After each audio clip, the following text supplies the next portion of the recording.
জয় সিদ্ধাম। কি বলবো, আপনি ঘন ঘন আসছেন সিদ্ধামেতে, তো আপনার কি এমন মনের ইচ্ছা পূর্ণ হচ্ছে বা কি এমন আপনি ফল লাভ করছেন সিদ্ধাম থেকে, যার জন্য আপনাকে বারবার সিদ্ধাম প্রভু ডাকছে? আমার আজকে একটা জিনিস নেওয়ার আছে, আর ফটো ফেলার জন্যই আমি এসেছিলাম। গুরুদেব এর আগে বলেছিলেন, তো তখন অনেক লেট হয়ে যাওয়াতে আমার আর নেওয়া হয়নি, আর ফিরে দেওয়া হয়নি।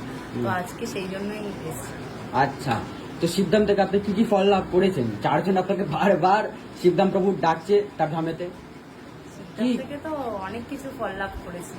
এই মানে আমি তো টোটালি পুরো অসুস্থ ছিলাম তখন, তারপরে বাবার দয়ায় সুস্থ হয়েছি। তারপরে অনেক কিছু, সেটা হচ্ছে মেন যে আমি সুস্থ হয়েছি। আরো অনেক ছোট ছোট, যেমন রিসেন্ট আগের সপ্তাহে আমার ছেলে খুব অসুস্থ ছিল, তো আমার প্রবলেম হওয়াতে আমি বাবাকে ছুতে পারছিলাম না। তো আমার মতন করে আমার হাজবেন্ড যদিও পারে না বাবাকে পুজো অত ইয়ে করে দিতে, তো আমি বাবাকে ডেকে খালি বললাম যে আমার ছেলেকে যে খাচ্ছে না ঘুমাচ্ছে না, তুমি ঠিক করে দাও।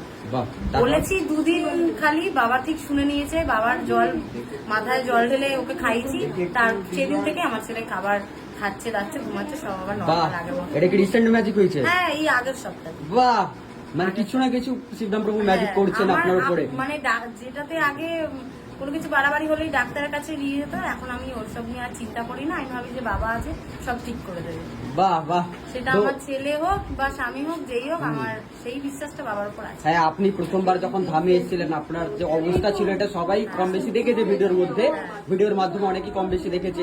তারপর থেকে আপনি যে লাগাতার বারবার আসছেন, অ্যাপয়েন্টমেন্ট নিয়ে আসছেন, অ্যাপয়েন্টমেন্ট, তো মানে সিদ্ধাম প্রভু আপনাকে যে বারবার ডাকছে তার ধামেতে, বা সে যে বারবার কিছু না কিছু ঘটনা ঘটাচ্ছে, এখান থেকে আপনার কি মনে হচ্ছে? আপনার একটা হয় নাকি যে না, এটা হয়তো আমার পাওয়ার কোনো ইয়ে ছিল না, সেখান থেকে সিদ্ধাম প্রভু হয়তো আমাকে দিচ্ছে। আজকের কথাই বলি, আমি র্যাপিডোতে আসছিলাম, র্যাপিডো খারাপ হয়ে গেছে আমার বাড়ির, মানে আমার বাপের বাড়ির সামনে। তো সেখানে আমি ভাবছিলাম যে আমি আদৌ গিয়ে পৌঁছাতে পারবো কিনা। তারপরে ভাবলাম যা হওয়ার হবে, বাবা ঠিক যদি টানে আমি যেতেই পারবো বাবার কাছে, আর না টানলে আর কিছু করার নেই। ঠিক বাবা টেনেছে, আমি আসতেও পেরেছি, ভালোভাবেই এসেছি। বাহ, তো আপনি অনেকবার এসছেন ধামেতে, বারবার যেটা বলতে হচ্ছে, আপনি কি বলবো, আপনাকে অনেক ভিডিওর মধ্যেই দেখা গেছে, অনেক ভক্তরাও দেখেছে আপনাকে অনেক ভিডিওর মধ্যে। তো এবার কথা হচ্ছে, এই যে আপনি যে অ্যাপয়েন্টমেন্ট করে আসেন, তো তার জন্য কি প্রসেস আছে অ্যাপয়েন্টমেন্ট করার জন্য, বা অ্যাপয়েন্টমেন্টের জন্য কি কোনো রকম টাকা পয়সা নেওয়া হয়? যেটা অনেকেরই ধারণা যে হয়তো টাকা পয়সা নেওয়া হয়। আমি তো অন্তত অনেকবার অ্যাপয়েন্টমেন্ট নিয়ে এসেছি, তো কোনো টাকা পয়সা আমার কাছ থেকে অন্তত নেওয়া হয়নি, আর কোনো নেওয়া হয় না বলে আমি এটা জানি। আচ্ছা, তো আপনি সিদ্ধান্ত থেকে যেগুলো হয়তো আদেশ অনুযায়ী বলে দেওয়া হয়, আপনার সমস্যা তো বলে দেওয়া হয় আগে থেকেই, তার সাথে তার উপায় বলে দেওয়া হয় যে আপনি কি করবেন সেই সমস্যা থেকে বাঁচার জন্য, তো সেই প্রতিকার নেওয়ার জন্য কি সিদ্ধান্ত থেকে কোনো রকম ভাবে জোর করা হয় কোনো ভক্তকে? কারণ আপনি তো অনেক পুরনো ভক্ত, আপনি অনেক দিন থেকেই আসছেন, বারবার আসছেন আপনি, তো আপনি দেখেছেন হয়তো নিজের চোখে সবকিছু।